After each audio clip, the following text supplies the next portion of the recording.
Kalau publik mengatakan bahwa ini adalah calon alternatif, ya sah-sah saja. Tapi bagi Citra Indonesia, mewujudkan Prabowo Ganjar itu perjalanannya masih sangat jauh karena kepentingan Prabowo berbeda, kepentingan Ganjar berbeda, dan kepentingan Pak Jokowi mungkin juga berbeda. Jadi tetap yang namanya pengaruh ketua umum parpol itu akan lebih mewarnai, akan lebih signifikan untuk memasangkan sebuah figur sebagai calon presiden dan wakil presiden. Atas dasar call apa gitu ya, atas dasar tawaran apa Ganjar bisa dipasangkan dengan Prabowo. Ganjar bukan ketua umum parpol. Ganjar belum tentu direstui oleh parpol yang selama ini menaungi Pak Ganjar Pranowo.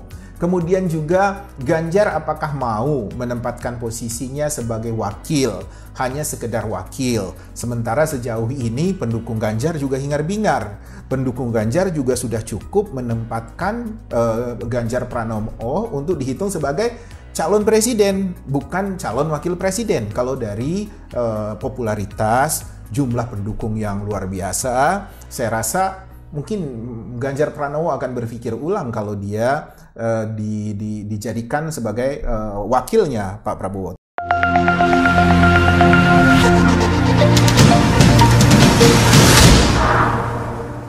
Berbicara tentang Prabowo dan Ganjar tadi, nah menurut Bapak nih, yang lebih ideal menjadi calon presiden 2024 nanti Prabowo atau Ganjar, Pak? Dalam koalisi ini? Iya. Dalam koalisi ini, saya selalu percaya dengan kekuatan muda.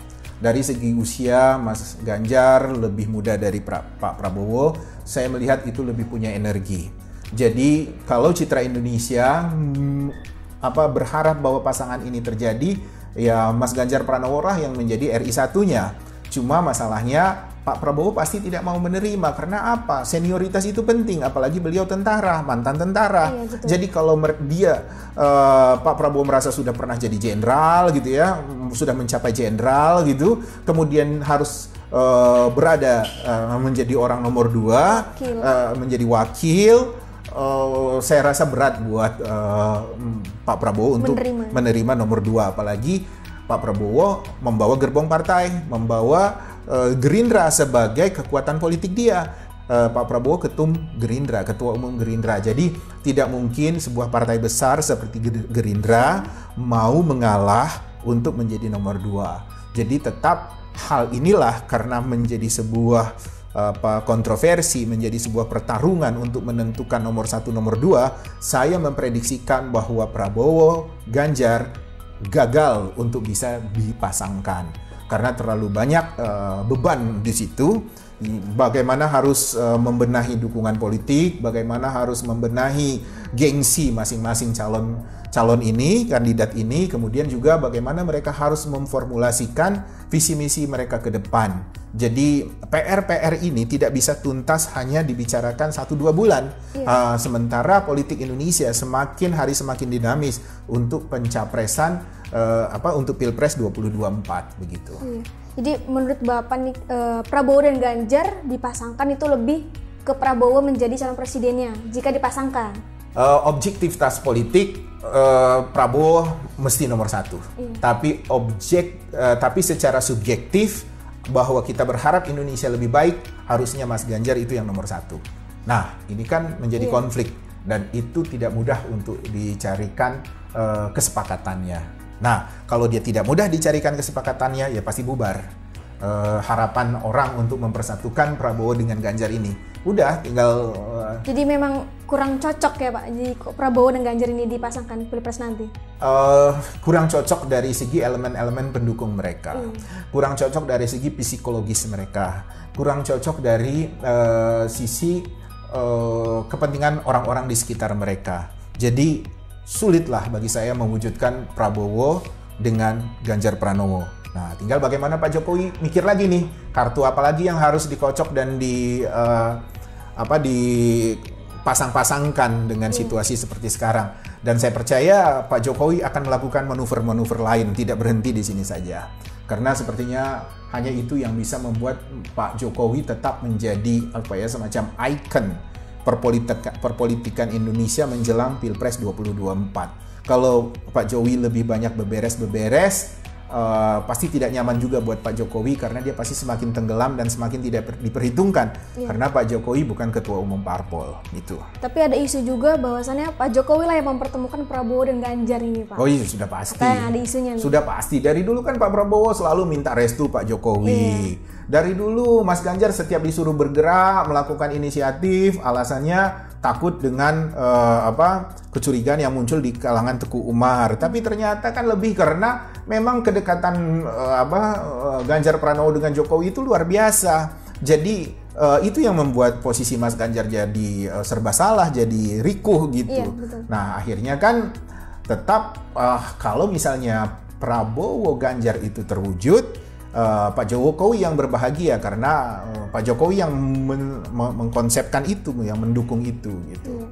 Tapi ada isu juga bahwasannya Pak Jokowi itu tidak mempertemukan katanya. Oh itu kan isu-isu aja. Pinter-pinter mereka saja lah. Kebetulan bertemu tidak sengaja, sedang melakukan kegiatan ini, sedang melakukan itu.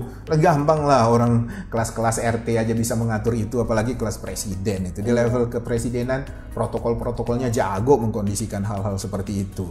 Skandal-skandal di kalangan istana bukan hanya di Indonesia, di seluruh dunia itu bisa ditutupi dengan baik oleh orang-orang di sekitaran istana gitu. Jadi kalau cuma sekedar mempertemukan dua tokoh gitu, itu adalah hal yang paling mudah mereka lakukan, walaupun dengan bungkus-bungkus kebetulan ketemu tidak sengaja, lagi ada program, lebih pintar mereka lah mengurusin itu daripada kita. Oke Pak, baik, closing statement nih Pak. Jadi menurut Bapak ini pasangan pilpres yang ideal itu seperti apa Pak? Pasangan pilpres yang ideal adalah pasangan pilpres apabila pasangan itu jumlahnya banyak. Maksimal kan kita kalau dari segi ketentuan sekarang itu 4 pasang. Betul. Kalau dia bisa jadi 4 pasang itu makin baik buat rakyat. Kemudian pasangan pilpres yang ideal itu apabila kita muncul adu gagasan, bukan adu politik identitas. Kemudian juga itu pilpres yang baik itu apabila mereka mau dekat dengan rakyat, tapi dengan pendekatan yang betul-betul alamiah gitu, bukan dikemas atau dikondisikan. Kemudian juga kita ingin melihat perdebatan yang tajam di antara mereka. Jadi bukan sekedar sebutannya aja debat, tapi sebenarnya itu lebih sekedar cuma silaturahmi hahaha, hanya untuk agar pendukung mereka bisa ada bahan untuk tepuk tangan. Betul. Saya rasa itu nggak menguntungkan buat rakyat. Jadi harus ada perdebatan yang tajam di antara mereka, dan komitmen itu harus tercatat dengan tajam pula di pikiran tiap-tiap orang di Indonesia ini. Jadi 4 pasang, pertempurannya ketat, kemudian mereka bisa saling membongkar keburukan lawan-lawannya, itu asik buat Indonesia. Jadi bukan untuk ngipas-ngipasi rakyat untuk akhirnya berbentur secara horizontal, rakyat sama rakyat berantem, mereka akhirnya ngopi-ngopi bareng di hotel berbintang atau di sebuah istana di mana gitu kan. Itu kan menyedihkan kalau begitu. Nah, jadi rakyat juga harus sadar bahwa kita harus mendukung makin banyak pasangan, itu makin baik buat rakyat. Itu intinya. Iya, jadi kita juga sebagai rakyat memang harus benar-benar memilih presiden yang juga mementingkan rakyatnya ya Pak ya. Kalau itu sih selalu mereka ucapkan, tapi kan realitasnya tindakan mereka tidak seperti itu, gitu kan? Beberapa menteri yang tidak perform aja tetap aja dibiarin. Jadi apa artinya itu ketika mereka bicara untuk kepentingan rakyat? Memang tidak ada fakta integritas di situ. Uji ini kan kalau udah levelnya pejabat publik, jangankan menteri, ya kan kepala desa saja, ketika kamu ada pelanggaran komitmen, ketika kamu melanggar etika publik, itu harusnya ada sanksi dari atasannya. Bukan hanya sanksi masyarakat dimaki-maki, tapi atasannya juga bersikap. Tapi kan karena ini temennya, apalagi teman lama, pernah ngopi bareng, pernah sarapan bareng, pernah macam-macam bareng gitu kan. Akhirnya ketika mau dipecat, merasa berat, takut nanti itu malah melawan dia, menjadi senjata yang bisa membunuh dia kan gitu. Akhirnya dibiarkan saja, dan saya rasa ini mencederai kepercayaan rakyat pada orang yang dipilih oleh rakyat. Oke, baik, terima kasih Pak atas penjelasannya. Terima kasih juga kepada penonton setia Citra Indonesia. Jangan lupa untuk saksikan terus pembahasan selanjutnya, dan jangan lupa juga untuk like, komen, dan subscribe channel kita Citra Indonesia. Kami jamin Anda menang.